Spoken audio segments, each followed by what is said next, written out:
ایک صاحب کی دوسری شادی میں انہوں نے مجھے بلایا, ولیمہ کیا بوفے میں, ڈیفینس میں شادی کی تھی انہوں نے دوسری, بوفے میں ولیمہ نا, وہ بھائی 25 کھانے آپ کی مرضی جو مرضی کھائیں.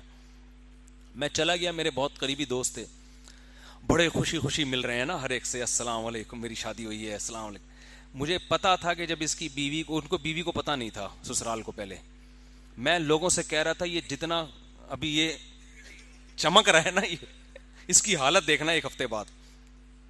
وہ سمجھ رہا تھا کچھ بھی نہیں ہوگا, وہ سمجھ رہا تھا سب خوش ہیں اور سب مجھے مبارکباد دے رہے ہیں, کوئی بٹیر کھا رہا ہے, کوئی بڑا وی آئی پی ولیمہ کیا, کوئی فش کھا رہا ہے, اور لا کے پوچھ رہے ہیں آپ بٹیر لے آؤں آپ کے لیے یا فش لے کر آؤں آپ.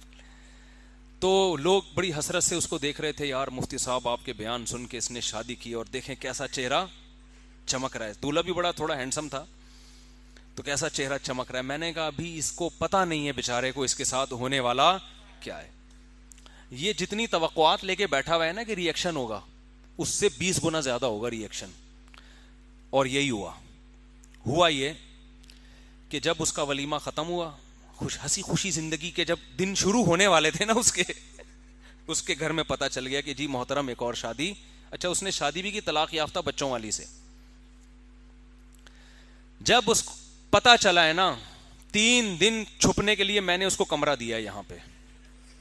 میں کسی کو دوسری شادی کے بعد کمرہ رہائش کے لیے نہیں دیتا نہ چھپ, کیونکہ میں کہتا ہوں بھائی مزے تم اڑاؤ, ہم اپنی ٹینشنیں بھی پالیں اور دوسروں کی ٹینشنیں بھی پالیں.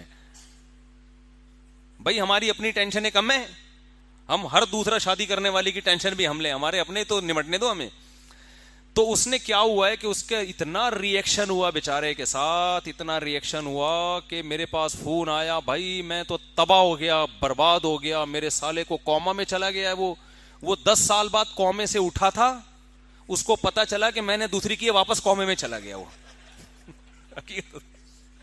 کہہ رہے 10 سال تک کومے میں تھا, آج ٹھیک ہوا تھا. جیسے ہی ٹھیک ہوا اس کو اطلاع ملی کہ تمہارے بہنوں نے دوشادی کی, واپس کومے میں چلا گیا. وہ بھی میرے کھاتے میں ڈال دیا کہ تیری وجہ سے کومے میں گیا. وہ سسر صاحب نے جو کچھ ہوتا ہے وہ بتانے کی, کر کے دیکھو تو پتا چلے گا.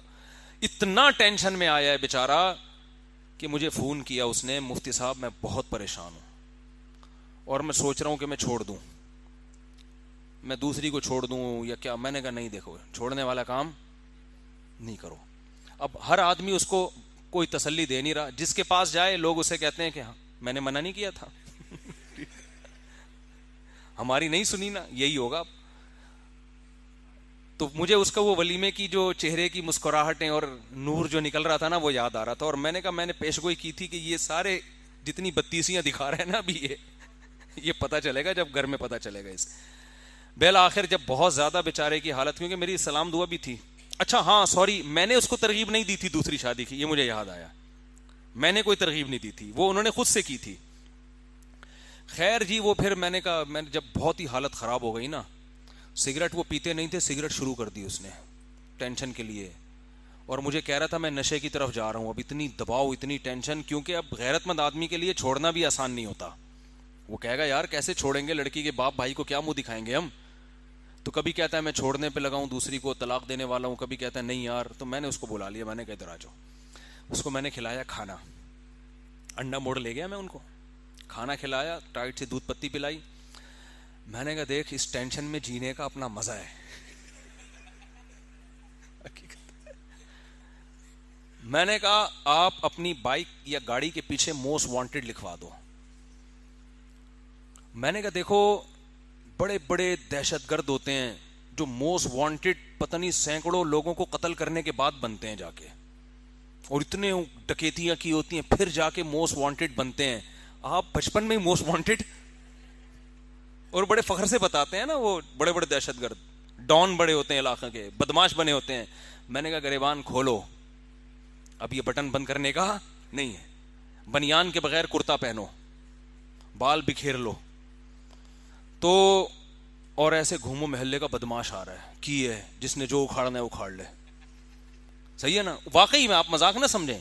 میں نے کہا ایسے گھومو, بال وال بکھیر لو, بٹن, بلکہ ٹیڑھے بٹن لگاؤ نا, یہ والا بٹن اتنا تو میں نے نہیں کہا, لیکن آئندہ کوئی کرے گا تو میں کہوں گا یہ والا بٹن یہاں لگا لو, ایک پائنچا ادھر جا رہا ہے, ایک پائنچا نیچے. اور ایسے گھومو، بولا جس کے باپ نے جو اکھاڑنا ہے اکھاڑ لے. کیونکہ لوگ پتہ ہے بے غیرتی کے تانے، تجھے چھوٹے چھوٹے بچوں کی حیا نہیں آئی، تجھے اپنی ماں کا خیال نہیں آیا، تجھے اپنے قومے میں اٹھے ہوئے سالے کا خیال نہیں آیا،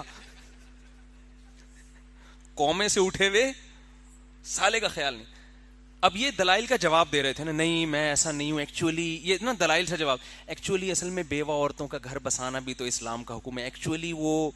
اچھا یہ انہوں نے جو شادی، اب وہ اتنی ڈیٹیل میں جاؤں گا، بولے گا یار آپ نے تو سارے کچے چھٹے کھول دیے میرے، تو ورنہ ان کی بڑا دلچسپ قصہ ہے، پوری ڈیٹیل میں جا نہیں سکتا میں. تو خیر اب کیا ہے، میں نے کہا بھائی اب دلائل سے جواب دینا چھوڑ دو، دلائل کی دنیا میں آپ لوگوں کو چپ نہیں کرا سکتے. اب آپ نے لوگوں سے کہنا ہے ہم ہیں ہی بدماش، ہم ہیں ہی برے آدمی، ہم کام ہی الٹے کرتے ہیں.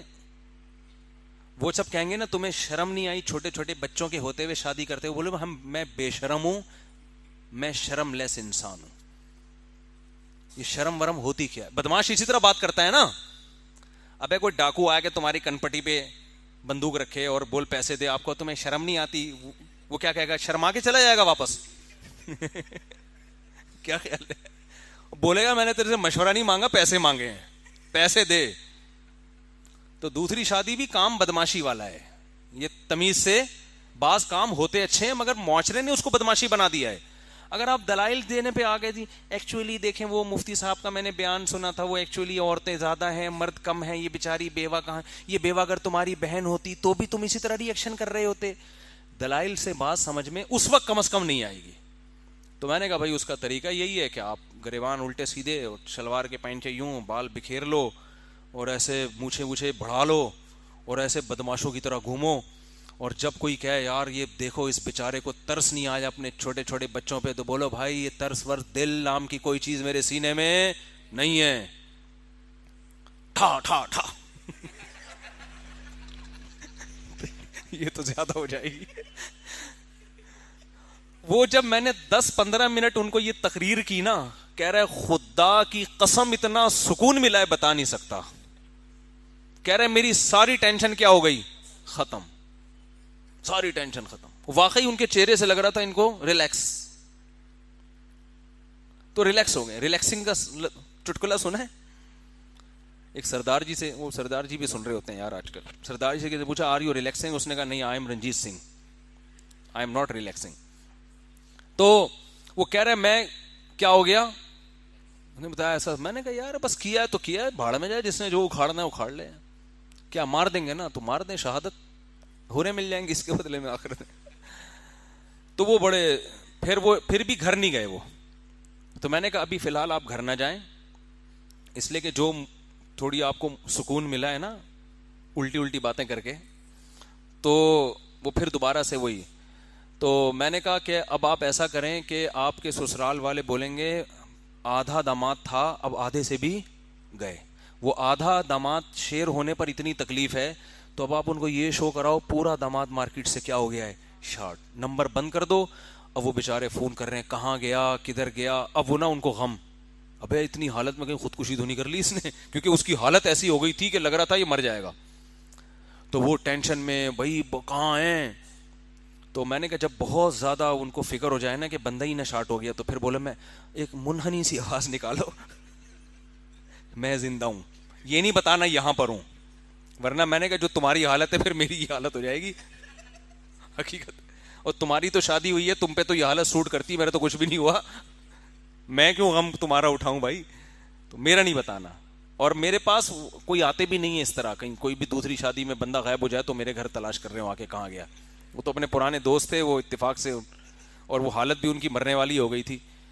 تو اس کے بعد پھر اللہ کا شکر ہے اب سکون میں ہے وہ الحمدللہ.